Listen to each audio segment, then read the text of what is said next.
Bonjour, la Bible dit dans le psaume 119 au verset 17, fais du bien à ton serviteur pour que je vive et que j'observe ta parole. Est-ce que tu as conscience que la parole de Dieu est là pour te faire du bien? En fait, le Seigneur t'a donné sa parole parce que sa parole est vie et esprit.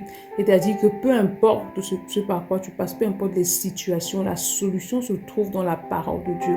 Mais pour pouvoir bénéficier de ce bien-là, tu dois demeurer dans la méditation en fait et la lecture de la parole. Parce que lorsque tu médites la parole et que tu la proclames, alors elle va faire du bien à ton âme, elle va faire du bien à ta vie. Et cette parole va produire la vie, peu importe la situation. Il dit pour que je vive et que j'observe ta parole. Il est important que la parole prenne vie. Il est important que la parole devienne active pour toi parce que cela va te permettre justement de persévérer dans l'obéissance à la parole de Dieu. Si tu lis et que tu ne vois pas les effets, si tu médites, tu proclames, tu ne vois pas les effets, tu risques de finir frustré. Donc tu as besoin que l'Esprit de Dieu t'accompagne et que l'Esprit de Dieu te guide, afin que cette parole-là que tu lis, que tu médites, dont tu as la révélation, puisse produire du fruit digne de repentance dans ta vie.